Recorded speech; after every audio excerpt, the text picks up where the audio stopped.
Kadrox. Gusto kong itanong sana kung anong klaseng halaman to ba. Kini, tingnan mo guys, oh.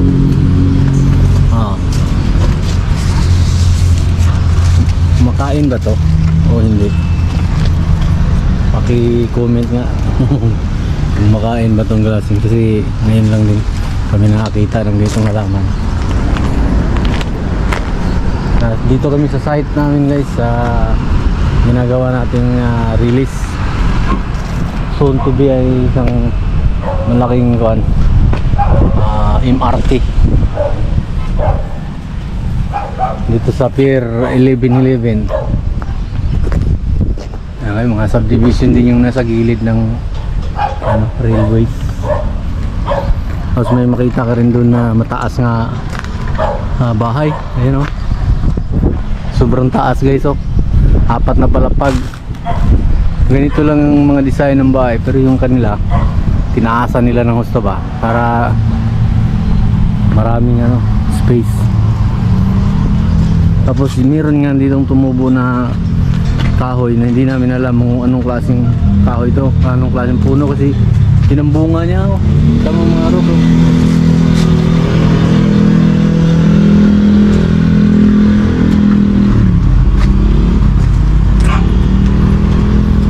Sa may pangalan ano? Hindi nga namin alam eh. Hindi nga natin alam ba? Ito yung ngalan na eh. Sa yung Tagalog po. Basta ang sa Bisaya, ang langgam lumipad na. Ang langgam dito sa Tagalog, kamang pa. Ang hilo sa Bisaya patay na, bulagta na, pero dire ang hilo buhay pa, nahihilo lang pa. Yang kayat din eh. Kayat lang, dumi, pero sa Bisaya kayat lami na kayo. Pero guys, oh, ang ganda ng view rito guys. Ayan ang boom truck namin, oh. Ayan. Boom truck namin. Tapos tambay lang mula kanina. Tambay lang din yung rigger ko. Kalmar kayo. Nakailang sindi na yan. Kanina kayo mga siguro isang kahan na naubos yan. Pero isang buhat pa lang kami, pero naka-isang kahan na naubos. Yung kasama ko pa rigger doon. Ayun. Chill lang siya. Lakay, oh. Lakay yan. Si Lakay alias Kayla ba. Baliktarin mo yung Lakay. Kayla yan. Kayla.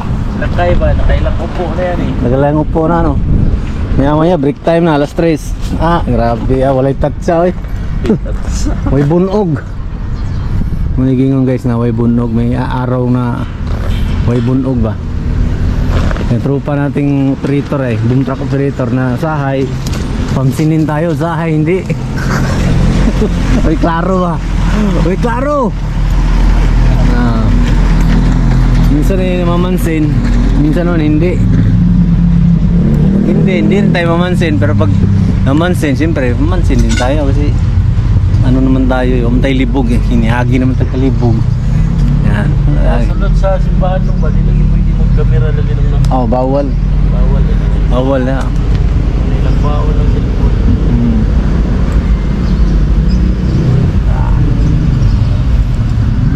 Wala init ron ba? Pabortos yung nagtatrabaho. Yan, Koreano. Yan, mga Koreano yan. Basta mga ganyan service, Koreano yan guys. Mga Hyundai ang service. Ay, paabot ng tani. Sige. Awa ng area din guys. So, kita nyo yan, oh, lawak, diba? So, yan ang magiging area pagka nabuo na yung release train sa taas. Ang lawak pa, pwede pang kalsada, pwede pang mga two-way sa lubungan na kalsada. Yan ang mga poste kasi yan ang release. Yan ang poste ng train. Taas ang train, parang sa MRT at LRT mga kadrops. Ganon. Pero hindi na kami makasakay nito, kami lang nagtatrabaho. Baka kami yung ilan lang ang mga nagtatrabaho dito na maginabang dito kasi matagal pa na project mga kadrops. Sabi 10 years pa daw. Siyempre madidelay pa yan mga kadrops eh. Ng ilang 10 years yan, naabutin pa yan ng ma-extend pa yan ng mga 13 ganon, kasi siyempre may mga ano naman hindi naman kurik agad yung trabaho, may mga ano yan, may mga back job yun lang mga kadoks. Para rin sa ating YouTube channel, Androx Vlog TV.